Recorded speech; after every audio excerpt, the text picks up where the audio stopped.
तो आज के इस विस्तृत विश्लेषण में हमारा मिशन इसी विशाल गंगा नदी प्रणाली को पूरी तरह से डिकोड करना है। हम सिर्फ रटने वाले नहीं हैं। रटने से तो परीक्षा हॉल के दबाव में सब भूल जाना तय है। एकदम। हम समझेंगे कि ये नदियां ऐसा व्यवहार क्यों करती हैं, वे अपना रास्ता मतलब अपना कोर्स कैसे चुनती है, और उन जगहों पर क्या विज्ञान काम कर रहा है जहां ये आपस में टकराती हैं। भूगोल के उम्मीदवारों के लिए ये पैटर्न समझना बहुत जरूरी है। तो चलिए सबसे पहली पहेली को ही सुलझाते हैं। गोमुख वाली बात पर वापस आते हैं। अगर गोमुख से गंगा नहीं निकलती तो असल में वहां से क्या निकल रहा है? देखिए, गोमुख से जो धारा निकलती है ना, वो भागीरथी है। भागीरथी? अच्छा। हाँ, वो बहुत ही तेज गति से पहाड़ों को काटते हुए नीचे आती है। लेकिन गंगा सिस्टम को समझने के लिए हमें भागीरथी को थोड़ी देर के लिए किनारे रखना होगा। मतलब किसी और नदी पर फोकस करना है। नदी है अलकनंदा। अलकनंदा। चलिए मैं इसे एक उदाहरण से देखती हूँ। मान लीजिए ये अलकनंदा एक बहुत पुराना और चौड़ा प्राकृतिक हाईवे है। हाँ, सतोपंत ग्लेशियर से निकलकर नीचे की तरफ आ रहा है। सही। और पहाड़ी इलाकों में ढलान इतनी तेज होती है कि अगल बगल की घाटियों से कई छोटी बड़ी नदियां बहुत तेज स्पीड के साथ इस मुख्य हाईवे में आके मिलने लगती हैं। और मैं बताऊं, ये मिलन बहुत ही प्रचंड होता है। प्रचंड? हाँ, क्योंकि ये नदियां सिर्फ पानी थोड़ी लाती हैं, ये अपने साथ भारी मात्रा में ग्लेशियर की बर्फ, बड़ी बड़ी चट्टानें और गाद मतलब सेडिमेंट भी लाती हैं। बाप रे। तो जब दो तेज गति वाली नदियां पहाड़ों के बीच किसी गहरी घाटी में ऐसे टकराती हैं, तो उस संगम स्थल को हमारे यहाँ प्रयाग कहा जाता है। और अलकनंदा के इस सफर में ऐसे 5 प्रमुख संगम आते हैं ना? हाँ, जिन्हें हम पंचप्रयाग कहते हैं। बिल्कुल सही। लेकिन देखिए, परीक्षा में जब सवाल आता है कि कर्णप्रयाग में अलकनंदा से कौन सी नदी मिलती है, और ऑप्शन में नंदाकिनी, मंदाकिनी, पिंडर और धौलीगंगा लिखे होते हैं, तो सब एक जैसे लगने लगते हैं। हाँ, ऐसा लगता है जैसे दिमाग में ही नदियों की बाढ़ आ गई हो। इन 5 प्रयागों का सही क्रम याद रखना सच में एक बुरा सपना हो सकता है। लेकिन इसे सुलझाने का एक बहुत ही दिलचस्प और अचूक तरीका है हमारे पास। अच्छा, कोई निमोनिक है क्या? हाँ, बिल्कुल। अगर हम उत्तर से दक्षिण की ओर मतलब ऊपर से नीचे आते हुए अलकनंदा के सफर को मैप पर देखें, तो एक छोटा सा वाक्य इस पूरी पहेली को हमेशा के लिए हल कर देता है। वो वाक्य क्या है? वाक्य है, विष्णु के नंद के कान में रुद्र और देव बसे। विष्णु के नंद के कान में रुद्र और देव बसे। ये तो सुनने में किसी पुराने श्लोक या कविता जैसा लग रहा है ना? लेकिन ये भूगोल के सवालों का सबसे पक्का इलाज है। तो इसे हम परीक्षा के नजरिए से कैसे डिकोड करें? मैं बताता हूँ। इसे भौगोलिक क्रम में देखते हैं। इस वाक्य का पहला शब्द है विष्णु, जो विष्णु प्रयाग को दर्शाता है। बिल्कुल। और यहाँ अलकनंदा में सबसे पहले धौलीगंगा आकर मिलती है। ठीक है, विष्णु प्रयाग और धौलीगंगा। इसके बाद वाक्य में आता है नंद, मतलब नंद प्रयाग। यहाँ अलकनंदा में नंदाकिनी नदी मिलती है। अरे ये तो याद रखना सबसे आसान है। नंद प्रयाग और नंदाकिनी दोनों के नाम लगभग समान है। एकदम। फिर तीसरा शब्द है कान, जो कर्ण प्रयाग का संकेत है। कर्ण का मतलब ही कान होता है। समझ गई। और यहाँ कौन सी नदी मिलती है? यहाँ पिंडर नदी अलकनंदा में अपना जल मिलाती है। ठीक है, पिंडर हो गई कर्णप्रयाग में। आगे चौथा शब्द है रुद्र, यानी रुद्रप्रयाग। यहाँ केदारनाथ की तरफ से आने वाली मंदाकिनी नदी का संगम होता है। मंदाकिनी जो केदारनाथ से आती है। अच्छा। और अंत में आता है देव, यानी देवप्रयाग। और सुनिए, यही वो सबसे महत्वपूर्ण जंक्शन है जहाँ अलकनंदा हाईवे में वो नदी आकर मिलती है जिसकी बात हमने बिल्कुल शुरुआत में की थी। जी हाँ, गोमुख से आने वाली भागीरथी। वाओ। और जैसे ही अलकनंदा और भागीरथी का पानी देवप्रयाग में आपस में टकराकर एक होता है, उस विशाल संयुक्त धारा को पहली बार गंगा का नाम मिलता है। ये बहुत ही बढ़िया था। तो अब अगर एग्जाम में कोई भी संगम पूछे तो बस उस वाक्य को याद करना है, विष्णु के नंद के कान में रुद्र और देव बसे। बिल्कुल। इस एक लाइन से 5 प्रयागों का उत्तर दक्षिण क्रम दिमाग में एकदम छप जाता है। और अलकनंदा तो हर जगह कॉमन है ही, बस हमें उस क्रम के अनुसार दूसरी नदी का नाम फिट करना है। एकदम सही। ये सच में एक बहुत ही व्यवहारिक तरीका है। खैर, अब जब हमारी नदी गंगा बन चुकी है तो ये पहाड़ों को चीरती हुई आगे बढ़ती है। और ये भारत की सबसे लंबी नदी है। इसकी कुल लंबाई 2600 नहीं 2525 यानी 2525 किलोमीटर है। ऐसा आता है जब मतलब नदी का पूरा चरित्र ही अचानक बदल जाता है। और वो बदलाव होता है हरिद्वार में। हरिद्वार में। हाँ, हरिद्वार ही वो जगह है जहां गंगा पहली बार पर्वतीय इलाकों की संकरी और गहरी घाटियों को छोड़कर समतल मैदानों में प्रवेश करती है। अच्छा, तो स्पीड कम हो जाती होगी। बहुत ज्यादा। पहाड़ों में नदी की गति बहुत तेज होती है क्योंकि ढलान तीव्र होती है और वो चट्टानों को काटती है। लेकिन मैदानों में आती ढलान लगभग खत्म हो जाती है। तो नदी चौड़ी होकर एकदम शांत बहने लगती है। बिल्कुल। तो अब हरिद्वार के बाद ये विशाल नदी किन किन राज्यों से होकर गुजरती है, इस पर भी तो अक्सर बहुत कंफ्यूजन होता है ना। बहुत ज्यादा। मतलब उत्तराखंड से निकलकर ये उत्तर प्रदेश, बिहार और पश्चिम बंगाल जाती है, लेकिन इन सबके बीच एक राज्य ऐसा है जो अक्सर नजरअंदाज हो जाता है। और परीक्षक ठीक उसी बिंदु पर अपना जाल बिछाते हैं। वो राज्य है झारखंड। हाँ, झारखंड एक क्लासिक नेगेटिव मार्किंग ट्रैप है। ज्यादातर लोग सोचते हैं कि गंगा केवल 4 राज्यों से गुजरती है, लेकिन गंगा झारखंड के साहेबगंज जिले की सीमा को भी छूते हुए बहती है। मतलब भौगोलिक रूप से ये एक पूर्ण राज्य है जहां से गंगा का प्रवाह है। बिल्कुल। इसलिए सही और पूरा क्रम हमेशा यही होगा: उत्तराखंड, उत्तर प्रदेश, बिहार, झारखंड और फिर अंत में पश्चिम बंगाल। समझ गई।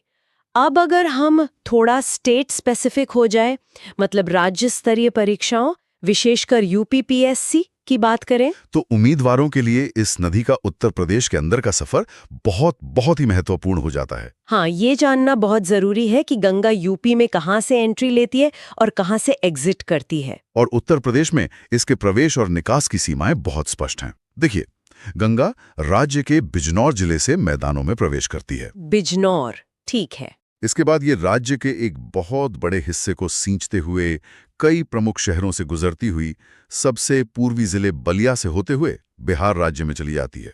बिजनौर से एंट्री और बलिया से एग्जिट।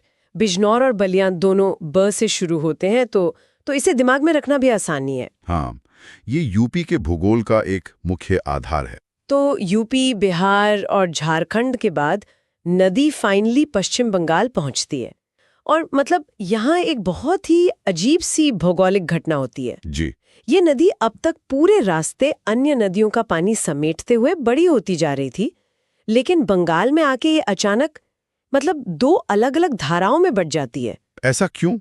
इसे समझने के लिए हमें थोड़ा डेल्टा के विज्ञान को समझना होगा। डेल्टा? हाँ, देखिए, उत्तराखंड से लेकर पश्चिम बंगाल तक के 2000 किलोमीटर से भी ज्यादा के सफर में गंगा अपने साथ करोड़ों टन मिट्टी, गाद और रेत लेकर आती है। वो सेडिमेंट जिसकी हमने पहले बात की थी। बिल्कुल।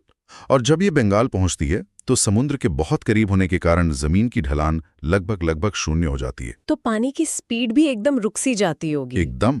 नदी के पानी में अब इतनी ताकत ही नहीं बचती कि वो इस भारी मलबे को आगे समुद्र तक धकेल सके। अच्छा, तो वो सारा मलबा नदी के ही रास्ते में जमा होने लगता है। हाँ, नदी अपना रास्ता खुद ही ब्लॉक कर लेती है। अब पानी को आगे तो बढ़ना है, तो वो मलबे के ढेरों से टकराकर अगल बगल से रास्ता निकालता होगा। बिल्कुल।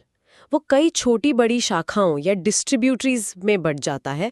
यहीं से इसके डेल्टा चरण की शुरुआत होती है। और गंगा 2 मुख्य धाराओं में विभाजित हो जाती है। सही। एक धारा जो दक्षिण की ओर मुड़कर भारत में ही बहती है, उसे हम हुगली कहते हैं, जिसके किनारे कोलकाता शहर बसा है। और जो दूसरी मुख्य धारा है, वो पूर्व की ओर आगे बढ़ के बांग्लादेश में प्रवेश कर जाती है, जहां उसे पद्मा के नाम से जाना जाता है। पद्मा, ये एक बहुत ही स्पष्ट, मतलब एकदम विजुअल चित्र बनाता है दिमाग में, है ना?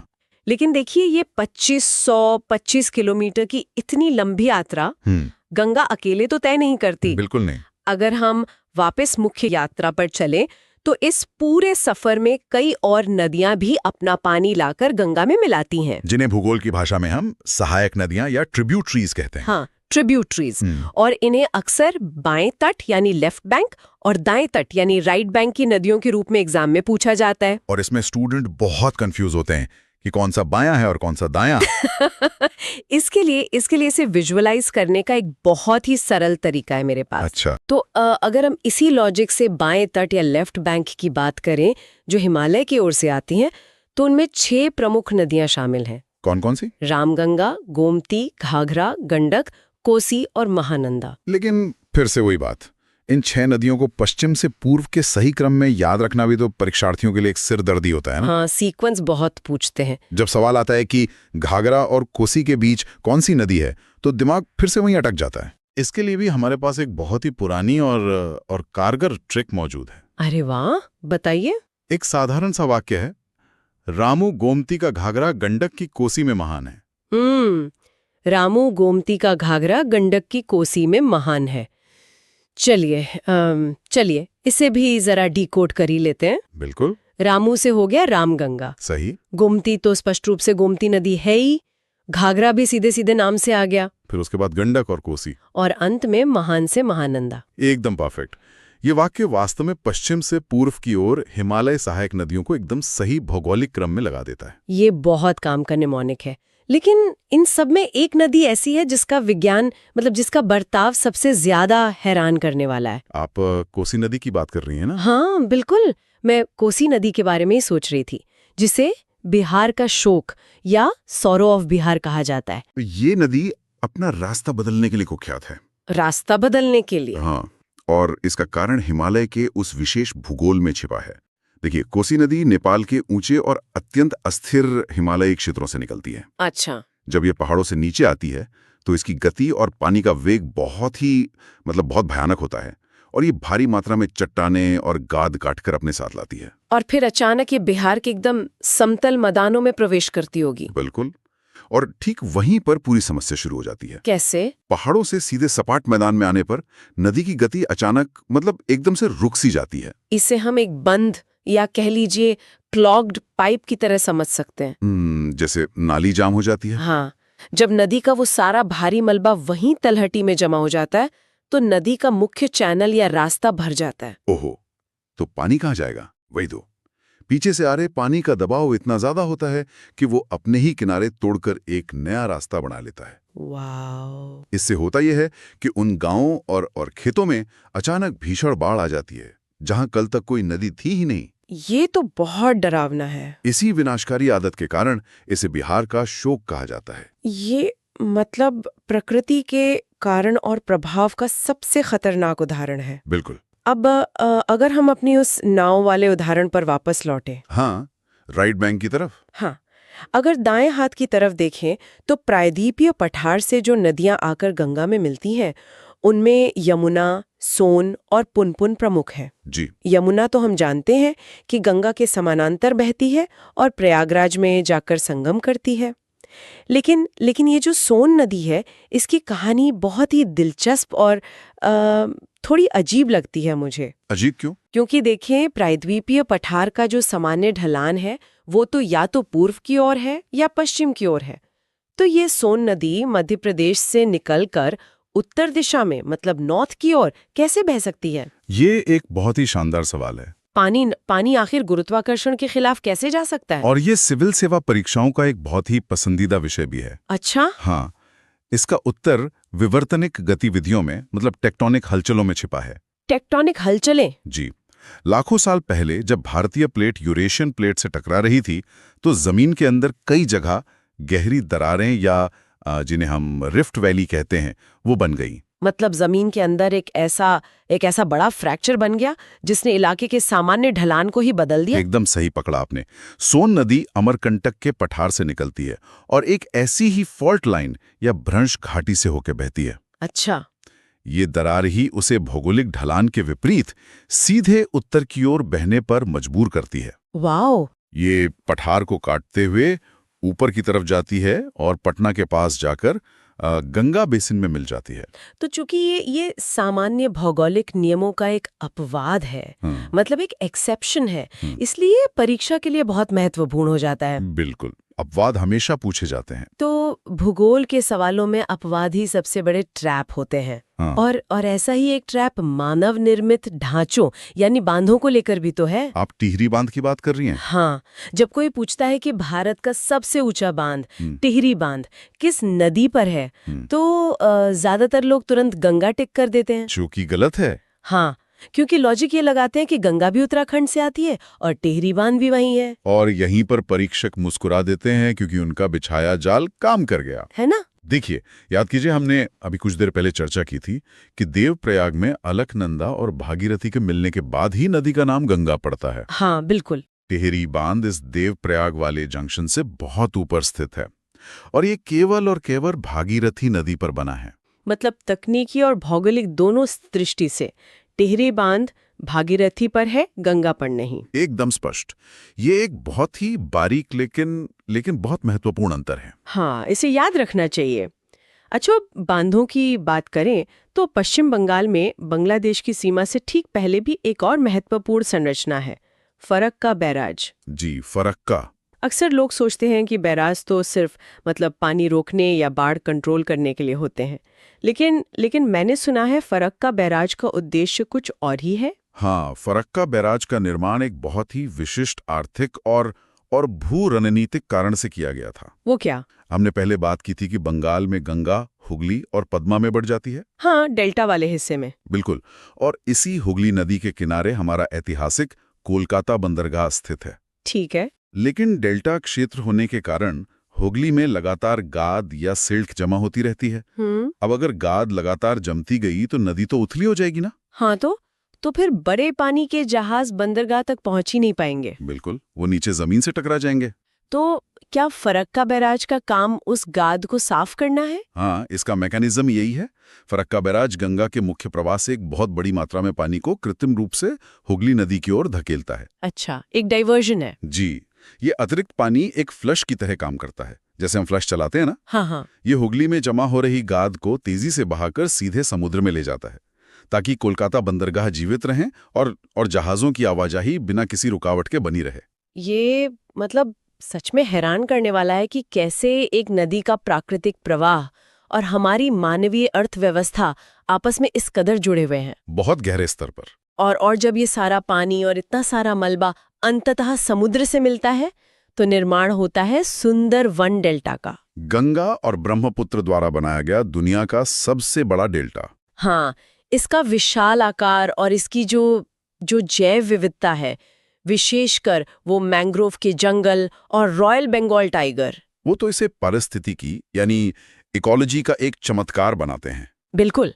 और इसी परिस्थितिकी को ध्यान में रखते हुए साल 2008 में भारत सरकार ने गंगा को राष्ट्रीय नदी घोषित किया था। National river. हाँ, ये केवल एक धार्मिक प्रतीक भर नहीं है, बल्कि करोड़ों लोगों और अनगिनत जीव जंतुओं की जीवन रेखा है। जीवों की बात करें तो यहाँ एक विशेष जीव का उल्लेख करना बहुत जरूरी हो जाता है। गंगा डॉल्फिन। बिल्कुल, जो इस पूरे सिस्टम की कहानी का शायद सबसे महत्वपूर्ण हिस्सा है। गंगा डॉल्फिन, जो कि भारत का राष्ट्रीय जलीय जीव है। National aquatic animal.